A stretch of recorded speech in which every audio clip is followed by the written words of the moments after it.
Pemirsa, konflik Timur Tengah masih memanas. Harga minyak dunia meningkat dan sejarah selalu menunjukkan Indonesia hampir selalu menjadi korban dari gejolak ini. Pertanyaannya, apakah kita benar-benar punya ketahanan energi atau hanya sekedar bertahan sambil berharap harga global turun? Karena faktanya kita masih impor minyak dalam jumlah yang besar. Artinya, setiap eskalasi konflik berpotensi menekan APBN dan daya beli masyarakat.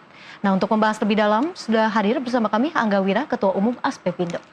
Pak Angga, selamat pagi menjelang siang, gimana kabarnya? Pagi, Melin. Semangat. Terima kasih sudah bergabung, semangat ya tentunya ya, walaupun kondisi saat ini belum bisa dikatakan membaik sepenuhnya, resiliensi energi ini juga menjadi topik yang selalu kita bahas dalam beberapa bulan terakhir ini. Anda melihat seperti apa posisi Indonesia saat ini? Apakah sudah aman dengan berbagai kebijakan preventif dan juga mitigasi yang dilakukan pemerintah? Ya, sebenarnya kalau kita lihat dari pucuk pimpinan kita ya, Pak Prabowo ini kan sebenarnya kalau kita lihat dalam asta-citanya gitu ya, memang sudah menekankan akan pentingnya ketahanan energi kita. Gitu. Tapi kan tentunya untuk menuju ke arah sana kan this takes time pastinya gitu. Tapi artinya ini udah menjadi skala prioritas ya. Kalau kita lihat dari program beliau kan ada ketahanan pangan dan ketahanan energi menjadi pilar utamanya. Gitu. Tapi sekali lagi tadi yang Mbak Elin sampaikan, nah ini kan situasi global ini terkadang tidak bisa kita prediksi ya. Artinya sangat dinamis gitu loh. Kita nggak menyangka juga bahwasannya di era ya seperti sekarang ini terjadi konflik bersenjata kan. Kita nggak pernah membayangkan gitu. Akhirnya tiba-tiba Iran diserang gitu ya. Dan apa namanya ya boleh dibilang pemimpin tertingginya Ayatullah Khamenei harus berpulang gitu ya karena serangan tersebut. Nah pastinya kan ini eskalasi ini tidak bisa berhenti dengan segera juga ya kalau kita lihat kan, karena kalau kita lihat di beberapa hari belakangan kan ada usaha untuk perundingan ya, perundingan harga minyak sempat turun sedikit gitu ya, tapi kalau saya dapat informasi kemarin perundingan itu, gencatan itu tidak berlangsung dengan baik, tidak ketemu kesepakatan. Masih galau ya? Ya akhirnya ada lagi kenaikan eskalasi minyak gitu ya. Dan apalagi kalau kita lihat Selat Hormuz ini kan menjadi selat yang memang sangat penting. Kurang lebih sekitar 30-35% aktivitas perdagangan gitu ya, atau logistik energi khususnya LNG, ya, minyak mentah dan juga beberapa produk turunannya kan melalui Selat Hormuz. Dan ya automatically ya pastinya itu akan mengganggu pasokan global ya. Nah kalau namanya mengganggu pasokan global itu kan bukan hanya direct tapi juga indirectnya ada gitu ya. Artinya ya bukan hanya yang secara langsung tapi juga produk-produk turunan ya yang mungkin juga kita bisa bilang juga impor juga dari negara-negara tetangga kita atau mungkin dari yang lainnya, pasti akan ada eskalasi gitu loh. Jadi nggak bisa kita lihat hanya dalam konteks ini kebutuhan BBM saja, Mbak Elin, tapi juga memang dampaknya ini pastinya akan saling terkait gitu loh. Ada efek dominonya ya. Intinya tergantung durasi dari konflik nih sebenarnya. Iya, pastinya ya kita harapkan ini bisa mereda, Mbak Elin, tapi kalau saya juga kebetulan kan saya di industri energi ya. Ya saya ya banyak sekali informasi, tukar pikiran dengan teman-teman. Andai pun misalnya konflik ini mereda, ya clear gitu ya, mungkin 1-2 bulan ke depan, ini dampaknya ini akan terasa sampai 3 tahun ke depan.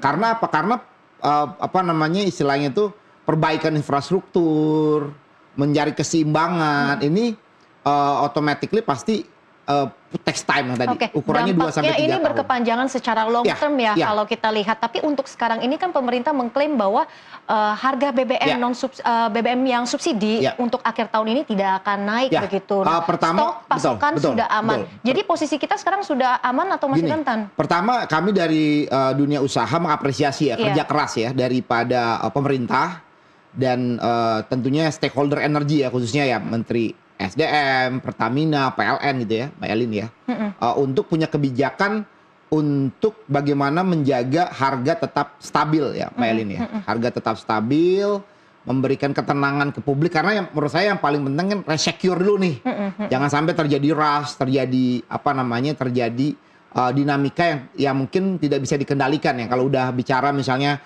adanya rush dan lain sebagainya Dan kan sampai ada panic buying gitu.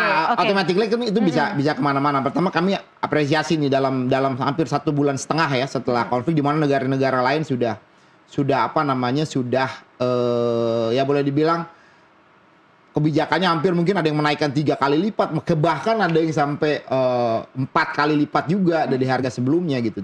Dan boleh dibilang juga harganya naik, barangnya juga sulit kan. Kalau di sini kan harganya tetap tapi juga barang itu ada. Nah, kami juga ingin mengajak bahwasannya kita jangan pikir ya leha-leha, oh pemerintah udah bisa, kitanya malah nggak nganggap nggak ada apa-apa gitu. Maksud saya juga harus dari kita pelaku usaha, tentunya juga masyarakat melakukan suatu concern lah, terutama bagaimana melakukan penghematan, Mbak Elin. Itu sangat penting menurut saya, karena ya kita nggak tahu kan kondisi ini bisa berjalan berapa lama gitu. Jadi menurut saya ya kita harus melakukan penghematan, khususnya bagaimana BBM ya, karena BBM kan majority kita juga import ya, walaupun di beberapa produk kita sudah bisa melakukan substitusi dengan adanya misalnya biosolar gitu ya, tapi relatif kita masih harus mengandalkan impor. Jadi benar-benar harus kita lakukan penghematan. Kalau misalnya kita diberikan keluasaan keuangan ya misalnya, ya kita harus shifting gitu ya. Misalnya kendaraan kita yang selama ini mungkin kendaraan kita mengkonsumsi bensin gitu ya. Ya kalau memang kita ada keluasaan rezeki ya, kalau bisa kita shifting juga gitu. Efisiensi dan diversifikasi Ya, begitu ya. penggunaan listrik karena karena kan kalau listrik mungkin kita source-nya di dalam negeri ini kan masih banyak ya, batu bara, EBT dan lain sebagainya, itu bisa menjadi salah satu hal memanfaatkan sumber daya domestik tentunya. Kita akan lanjutkan kembali dialog kita. Pemirsa, Nusantara Economic Update akan kembali sesaat lagi.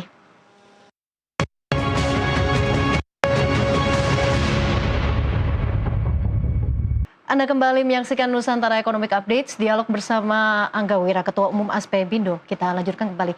Bapak, ini menarik sekali kan, tadi sudah ada berbagai kebijakan yang memang sudah dilakukan untuk memitigasi berbagai impact yang terjadi jika memang eskalasi konflik ini terus meningkat. Nah, salah satunya tadi diversifikasi komoditas. Beberapa komoditas kan seperti, kita kan masih import gas. Ada hilirisasi batu bara ke DMI. Ini seperti apa menurut Anda? Apakah sudah urgent juga untuk dilakukan? Kalau saya lihat sih dari sense of urgency-nya udah sangat urgent ya. Udah. Pertama gini, kalau kita tadi Mbak bilang kita impor gas, sebenarnya yang kita impor itu bukan gas ANSI tapi LPG. LPG. Iya, sebenarnya kalau kita bicara natural gas, kita sebenarnya sebagai eksportir. Tapi dalam LNG itu kan ada komponennya tuh Mbak, C1, C2, C3 dan C4. Nah, kita itu lebih banyaknya C1, C2. Sedangkan C3, C4-nya kurang.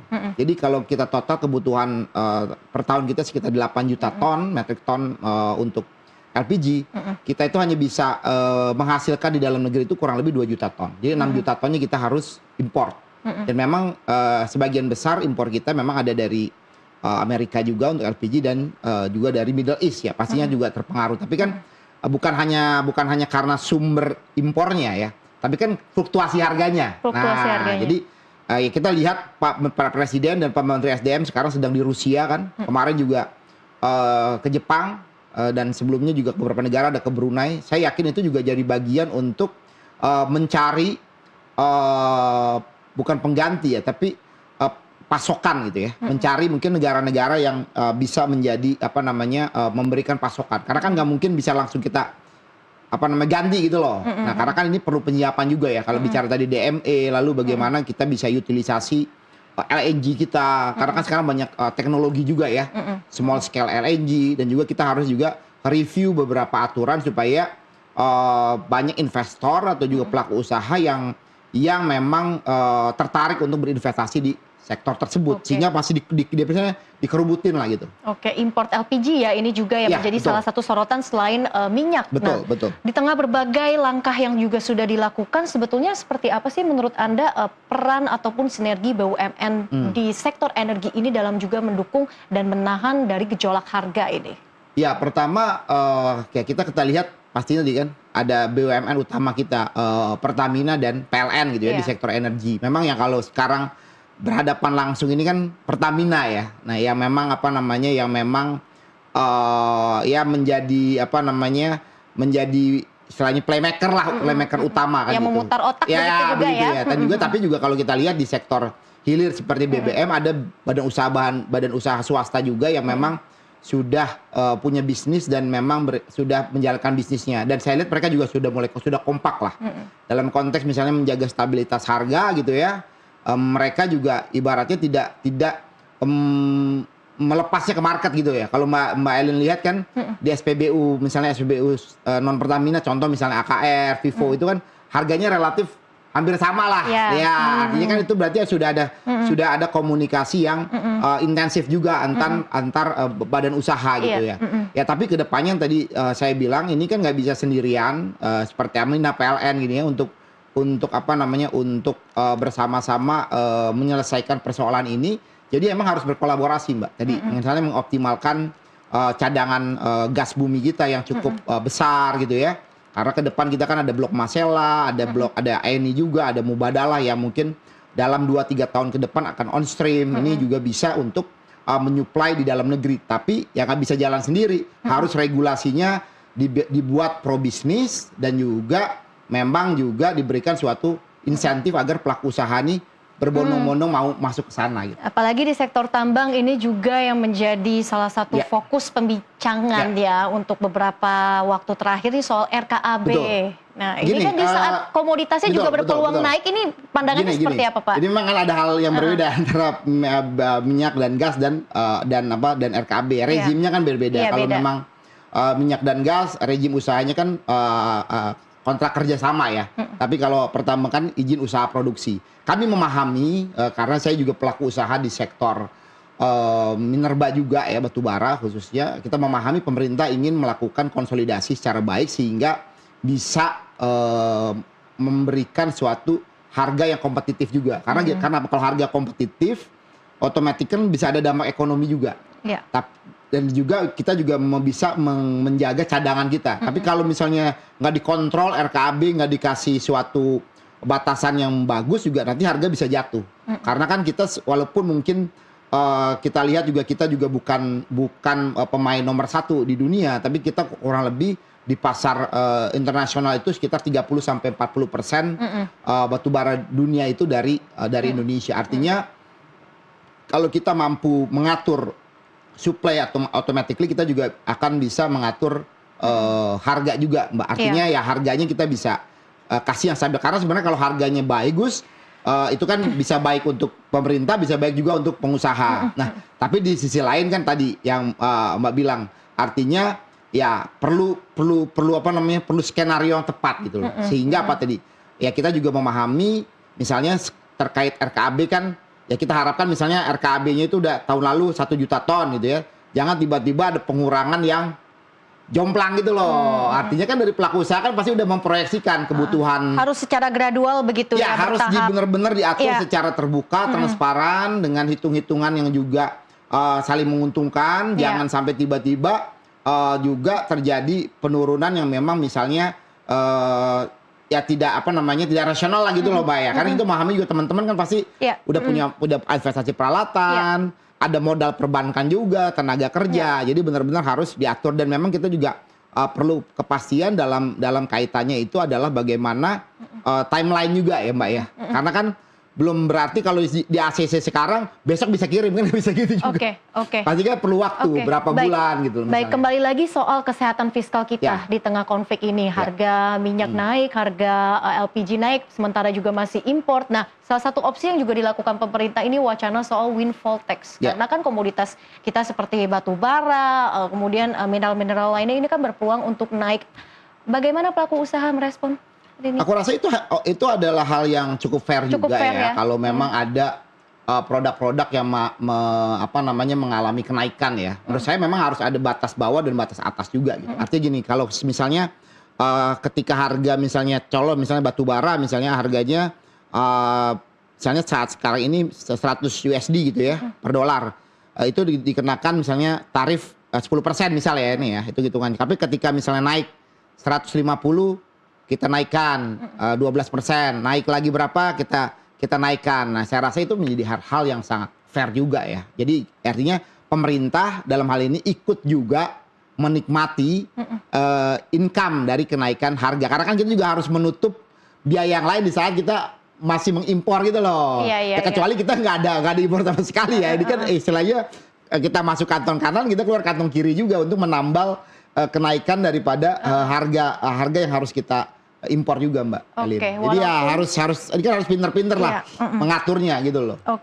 Walaupun memang dari sisi untuk kesehatan fiskal kita sendiri ya ini cukup fair, tapi apakah ada respon yang juga beragam dari pelaku usaha? Karena kan di sisi lain juga kenaikan harga komoditas yang lain bagaimanapun juga membutuhkan BBM, operational cost kan juga naik. Makanya harus diatur kenaikannya yang memang proporsional tadi, Mbak, gitu loh. Pasti kan misalnya naik dari 10 naik 12, jangan 10 naik 30 gitu kan.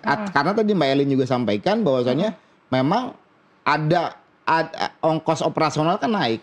Harga solar industri sekarang di lapangan per liter bisa sampai Rp30.000 gitu. Itu kan artinya cost produksinya juga kan naik beberapa kali gitu loh. Jadi itu juga harus menjadi pertimbangan cost-nya gitu loh. Oke Pak Angga, terakhir dari saya nih ya, outlook-nya seperti apa untuk sektor energi untuk tambang kita di tengah kondisi yang seperti ini, bagaimana harus tetap bisa resilient dan juga sekaligus menangkap peluang walaupun memang masih ada ketidakpastian?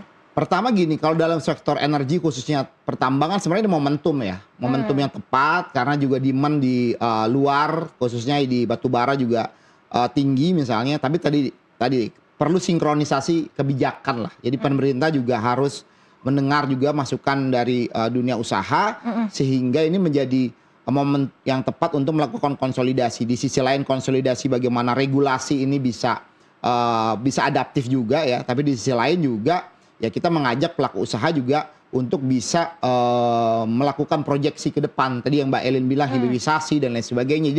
Jadi jangan sampai terninak bobokan mentang-mentang harga tinggi, mereka juga tidak melakukan diversifikasi gitu loh. Walau ini momentum sehingga produk yang dihasilkan itu bisa varian gitu loh. Ya bisa jadi etanol, bisa jadi batubara to gas dan DME ini salah satu cara yang bisa kita lakukan. Oke, jadi tidak hanya sekedar satu atau dua opsi, tapi harus berbagai opsi. Kalau bisa banyak momentumnya itu yang harus bisa diambil gitu ya. Baik, terima kasih sekali lagi Bapak Angga Wira, Ketua Umum Aspindo atas waktunya di Nusantara Economic Update. Terima kasih, Mbak Elin. Salam. Dan pemirsa, dialog tadi juga sekaligus menjadi penutup perjumpaan kita hari ini. Ekonomi bukan sekedar angka, tapi nafas kehidupan kita semua. Dari pasar tradisional hingga industri digital, dari rakyat kecil hingga kebijakan besar, semua saling terhubung. Salam Gracia, pamit undur diri, terima kasih dan sampai jumpa.